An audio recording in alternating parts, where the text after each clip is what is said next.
চীন তাইওয়ান সংকটের তপ্ত আবহে তাইপ যেন এক শক্তির ঘোষণা দিল। বৃহস্পতিবার তাইপ অ্যারোস্পেস অ্যান্ড ডিফেন্স এক্সিবিশনের উদ্বোধনে যুক্তরাষ্ট্রের তৈরি অত্যাধুনিক M1A2T অ্যাম্বার্স ট্যাঙ্ক ও হিমার্স রকেট সিস্টেমের প্রথম প্রকাশ্য প্রদর্শনী আয়োজন করে দ্বীপটি। কর্তৃপক্ষ বলছে এটি তাদের বহুক্ষেত্র ভিত্তিক প্রতিরক্ষা কৌশলের অংশ, যা আক্রমণ ঠেকাতে বড় ভূমিকা রাখবে। 2019 সালে যুক্তরাষ্ট্রের কাছ থেকে 108টি অ্যাম্বার্স ট্যাঙ্ক কেনার সিদ্ধান্ত নেয় তাইওয়ান। প্রথম চালানে 38টি ট্যাঙ্ক গত বছরের ডিসেম্বরেই এসে পৌঁছায় এবং চলতি বছরের ফেব্রুয়ারিতে শুরু হয় সৈন্যদের প্রশিক্ষণ। এই বছরের জুলাইয়ে দ্বিতীয় চালানে আসে আরও 42টি ট্যাঙ্ক। সেগুলো রাজধানী তাইপের বালি জেলা হয়ে হোসিনচুর হুকু টাউনশিপের সেনা আর্মার ট্রেনিং কমান্ডে পাঠানো হয়। পরিকল্পনা অনুযায়ী ধাপে ধাপে 108টি ট্যাঙ্ক মোতায়েনের কাজ চলবে আগামী কয়েক বছরে। 1980-এর দশকে প্রথম যুক্তরাষ্ট্রের সেনাবাহিনীতে যুক্ত হওয়া জেনারেল ডায়নামিক্সের অ্যাম্বার্স ট্যাঙ্ক একাধিক উন্নয়নের মধ্য দিয়ে আজকের M1A2 রূপে পৌঁছেছে। 60 মেট্রিক টন ওজনের এই যুদ্ধজাহাজ 4 জন ক্রু পরিচালনা করে। শক্তিশালী 120 মিলিমিটার কামান, 0.50 ক্যালিবার হেভি মেশিনগান ও M240 মেশিনগান যুক্ত ট্যাঙ্কটিতে আছে উন্নত কম্পোজিট বর্ম। 1500 হর্স পাওয়ারের টারবাইন ইঞ্জিনে এটি ঘন্টায় 64 কিলোমিটার গতি এবং প্রায় 418 কিলোমিটার পথ অতিক্রম করতে পারে। বিশেষজ্ঞরা বলছেন পুরনো সোভিয়েত মডেল ট্যাঙ্কের তুলনায় তাইওয়ানের প্রতিরক্ষায় এটি বিশাল পরিবর্তন আনবে। অ্যাম্বার্স ট্যাঙ্কের পাশাপাশি সমান আলোচনা এসেছে মার্কিন তৈরি হিমার্স রকেট সিস্টেম। যুক্তরাষ্ট্রের সঙ্গে করা চুক্তি অনুযায়ী 29টি লঞ্চার কেনার প্রক্রিয়া চলছে, যার মধ্যে প্রথম ধাপে 11টি ইতোমধ্যে গত বছর তাইওয়ানে পৌঁছেছে। প্রতিরক্ষা প্রদর্শনীতে তাইওয়ানের কর্মকর্তারা জানান নতুন চুক্তিতে আরও 28টি হিমার্স যুক্ত করার পরিকল্পনা রয়েছে। সব মিলিয়ে সরবরাহ শেষ হলে তাইওয়ানের কাছে থাকবে 57টি ইউনিট। প্রতিটি হিমার্স 6টি গাইডেড মাল্টিপল লঞ্চ রকেট বহন করতে সক্ষম, যার পাল্লা 70 থেকে 85 কিলোমিটার। একই সঙ্গে এটি একটি মাত্র ATACMS মিসাইল নিক্ষেপ করতে পারে, যা প্রায় 300 কিলোমিটার দূরের লক্ষ্যবস্তুতে 5 থেকে 10 মিটার নির্ভুলতায় আঘাত হানতে পারে। গত মে মাসে পিংতুং কাউন্টির জিউপেং ঘাঁটিতে 58তম আর্টিলারি কমান্ডের নেতৃত্বে প্রথম লাইভ ফায়ার মহড়া সম্পন্ন হয়।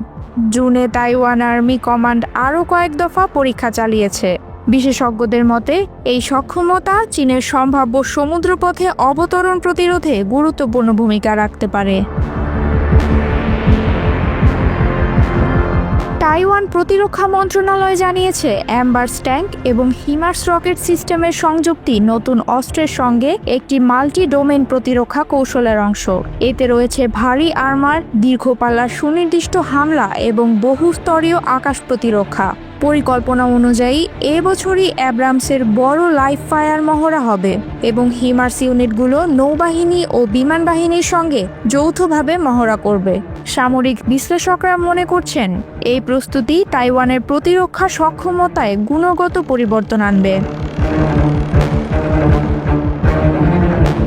চীনও তার অবস্থান স্পষ্ট করেছে।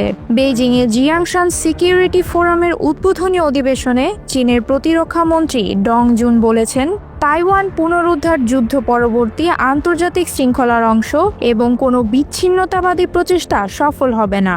তিনি আরও সতর্ক করেছেন চীনা সেনাবাহিনী সবসময় প্রস্তুত তাইওয়ানের স্বাধীনতার প্রচেষ্টা ব্যর্থ করতে এবং যে কোনো বাইরের সামরিক হস্তক্ষেপ মোকাবিলা করতে। যুক্তরাষ্ট্রের নাম সরাসরি না তুলে ডং ইঙ্গিত দিয়েছেন বাইরের কোনো শক্তি অঞ্চলকে অস্থিতিশীল করছে ও পক্ষ নিলে পরিস্থিতি জটিল হচ্ছে। সাম্প্রতিক মাসগুলোতে চীনা যুদ্ধজাহাজ ও বিমান প্রায় প্রতিদিনই তাইওয়ান প্রণালীর কাছে মহড়া চালাচ্ছে। বেইজিং বলছে তাইওয়ান চীনের অবিচ্ছেদ্য অংশ এবং প্রয়োজনে বল প্রয়োগ করে নিয়ন্ত্রণে আনা হবে।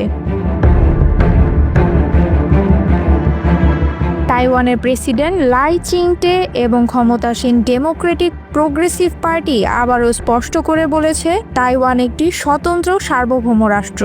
দেশের ভবিষ্যৎ নির্ধারণের অধিকার আছে এখানকার প্রায় 2,30,00,000 নাগরিকের, এবং তারা চীনের দাবিকে প্রত্যাখ্যান করেছে। আন্তর্জাতিক কূটনীতিতে তাইওয়ানকে ঘিরে উদ্বেগ বৃদ্ধি পাচ্ছে।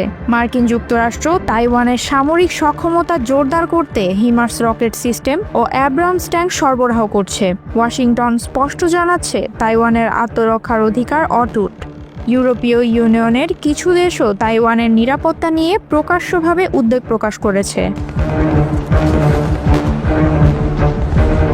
অ্যাব্রামস ট্যাঙ্ক এবং হিমার্স লঞ্চার তাইওয়ানের প্রতিরক্ষা ব্যবস্থায় নতুন দিক খুলেছে। দ্রুত, শক্তিশালী এবং সুনির্দিষ্ট এই অস্ত্রগুলো পুরনো যন্ত্রের তুলনায় অনেক বেশি কার্যকর। পরিকল্পনা অনুযায়ী 2030 সালের মধ্যে 108টি ট্যাঙ্ক ও 57টি হিমার্স লঞ্চার পৌঁছালে তাইওয়ান যে কোনো আক্রমণ প্রতিহত করতে উল্লেখযোগ্য সক্ষমতা অর্জন করবে।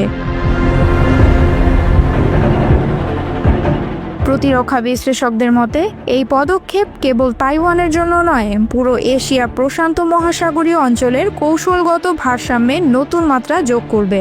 মার্কিন নেতৃত্বাধীন এই উদ্যোগ দক্ষিণ চীন সাগরে চীনের সম্প্রসারণবাদী নীতির বিরুদ্ধে স্পষ্ট বার্তা হিসেবে কাজ করছে।